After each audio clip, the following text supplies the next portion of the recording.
So I just want to explain how this all connects up.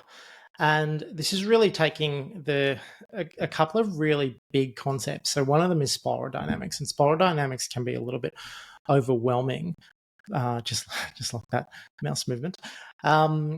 So the simplest way I've sort of dug into this in the video on it, but the simplest way is to look at people probably through the lens of amber and orange, really, and maybe green as well. Amber being very structure and rule based, orange being probably a bit more like people who are very commercially achievement focused. So it might be achievement in the direction of really wanting to be a great therapist with a title, or it might be achievement in the sense of I really want to buy a nice house and I want to earn as much money as possible.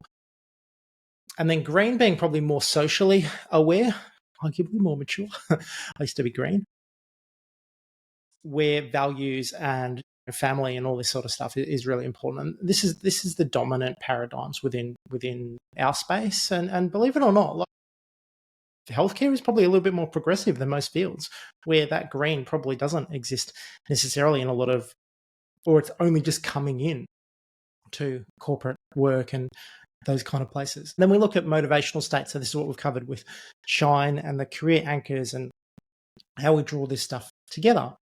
Now, on the other end of the spectrum is universal diversity, which is a framework for applying some of this stuff. And in between, we've got this phase where we have to take, okay, what is someone's worldview? What are they saying that they want? And what do they actually want? So if we can take them through those three doors and go, right, I think you're someone who would really like to get more technical mastery. The path here to technical mastery, it's either going to involve doing postgrad.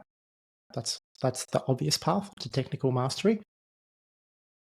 Path B might be a softer path, which is to go and do some courses.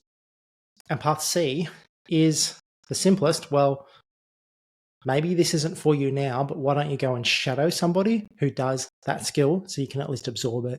That's something I'd give to a new grad, for instance, where it's like, okay, well, the path to be the best wrist and hand physio might be A, but realistically, you don't know the wrist from the elbow yet. So maybe let's work on fundamentals. That's me being a bit derogatory to get the point across, but that's how that framework can be used.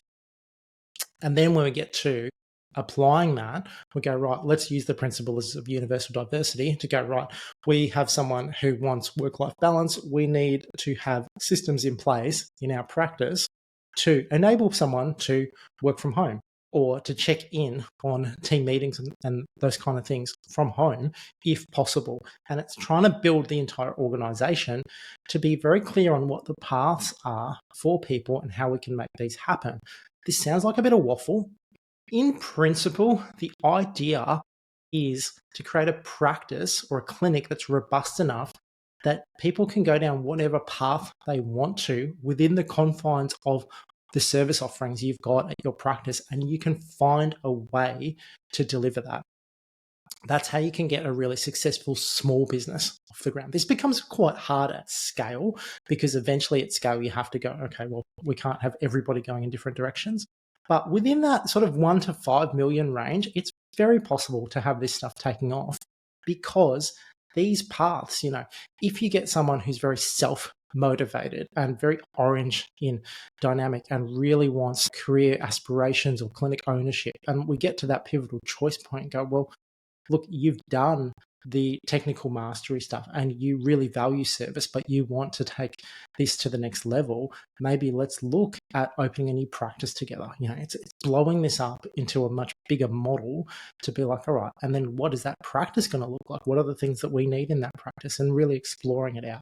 This is a living, breathing model which you can work with over a 5 to 10 year period of time, as well as over a 5 to 10 minute period of time. It's fractal because these things change. Spiral dynamics doesn't fundamentally change too much between people unless there's a major life event, in which case we might see people making shifts from one to the next.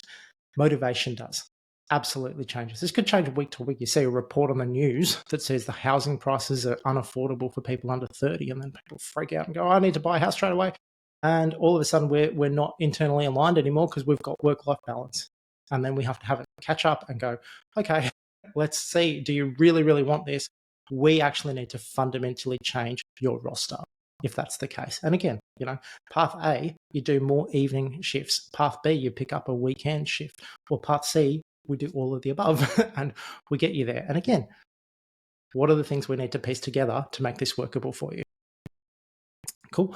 I think this is a really robust framework. It's something we will talk through in our one-to-one call because I think it's a little bit of piecing together bit by bit. But if we do this individually first, and then you can sort of see this is basically my thought process taken out of my brain and thrown out into the big bad world, so people can follow how I actually make these kind of decisions to be able to take people on multiple different paths and stay aligned as an organization.